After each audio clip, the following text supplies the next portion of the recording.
Hello and welcome to Looking at the Markets with David Modell. Today I'm going to give you the basic explanation of double bottom and double top stock chart patterns. Doesn't have to be just for stocks. It could be used for commodities, currencies, cryptocurrencies, whatever it is you might be trading. Could be used for day trading, intraday trading. It could also be used for swing trading, whatever it is, on almost any time frame. And also, you want to know about the neckline. That's an important part of the double bottom and double top chart patterns. And by the way, I do offer coaching if you need more help with trading or investing or putting together a plan. My name is David Modell, and for coaching, which I do offer, you can email me at davidmodell@gmail.com. All right, so let's get into it. This is the classic double top pattern.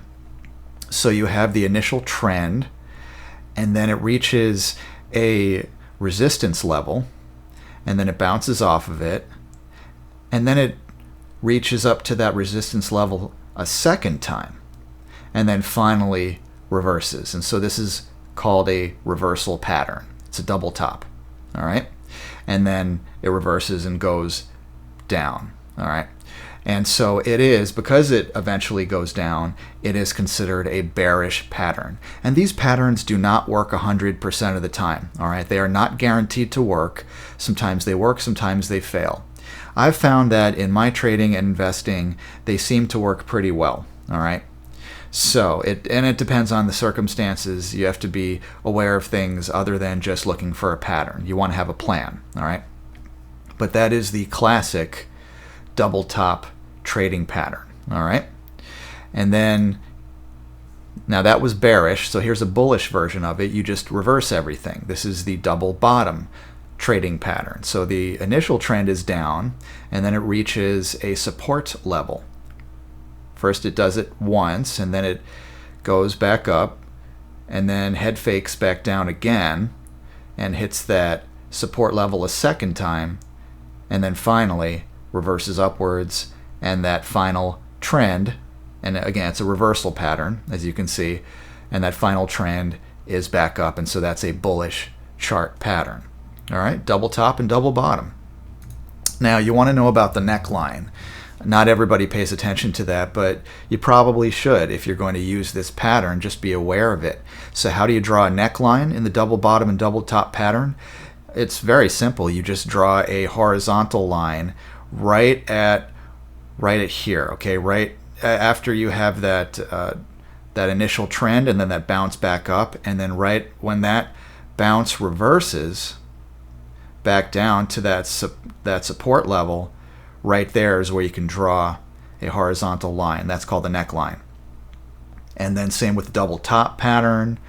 After the initial move, and then it goes down, the price goes down, and then it bounces off, and then goes back up to that resistance level there. Right when it starts to bounce back up toward that resistance level is where you can draw a horizontal line, and again, that's called the neckline. So why is the neckline important? Well, we'll just use a double top pattern as an example, but you can reverse this for the double bottom pattern. It pretty much applies the same way, just in reverse, all right? So what you want to pay attention to after you draw your neckline on your chart, or just visually know it in your head, all right?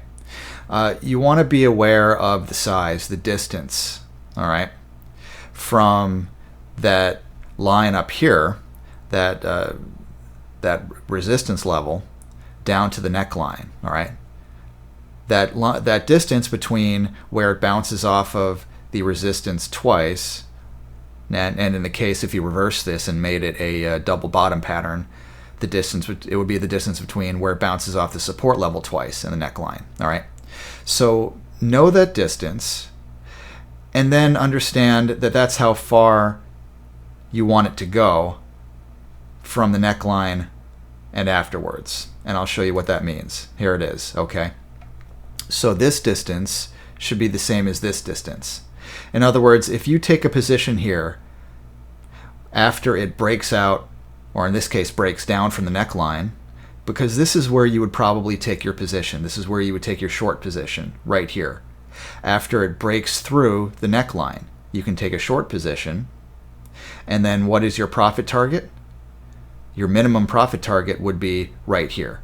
What is this distance from the neckline to the profit target? It's the same distance as from here to here, okay? And again, you could reverse it for the double bottom pattern. All right, you would measure for the double bottom, you would measure from the where it bounced off of it twice here to the neckline. You would measure that distance, and then you would hope that it would bounce from there the same distance. And so you would take a position from the double bottom pattern. If you drew your neckline here, you would take a long position here. And how far would you want to go before you took profits? What is your minimum profit target? Well, you would measure this distance from here to the neckline, and then you would want to go about that far, okay? After you take your position here. All right? So if you took your position here, that's your profit target right there. Now that's the minimum target. If there's a lot of momentum going on, if it's really thrusting in that direction powerfully, you can use a trailing stop, for example, to let it go further. That's why it's called a minimum target. Doesn't have to be a hard target there. Or you could just take partial profits here and then allow it to go further and then take more profits after that. All right? So let me show you an example of what that might look like in real life. This is JNUG, Junior Gold Miners ETF, bullish, triple leveraged, and you can see quite clearly a textbook double bottom pattern. You could draw the neckline here, all right? And then because you have the two support points here, that support level here, bounced off of it again. Not exactly, but very close to it. It's not an exact science here, all right? It's not going to work out perfectly every single time, but it's pretty close to the same level.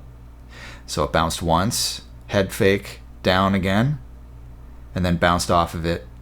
When would you take profit? Well, you would measure this distance from here to the neckline, and then if you took a long position here, you would project that it would go this distance from here up to, let's say, about there, and you could have taken profits. Now that's minimum profit target. You could have taken partial profits or used a trailing stop and just let it go even further. That's okay too. And it did go further, and a lot further if you held on long enough. Again, it does not work perfectly every single time, but this worked out quite well, and I've used it myself. All right, so that's your basic introduction to the double top and double bottom patterns. My name is David Modell. If you like this video, if it helped you, then please give it a thumbs up on YouTube and leave a comment. And if you have not subscribed to my channel yet, why not do that right now? And hit that notification bell on YouTube so you can get updates whenever I put out new videos like this one. And again, I do offer the coaching. If you need more help, you can email me at davidmodell@gmail.com. Thank you so much for watching and listening. I'll talk to you again soon.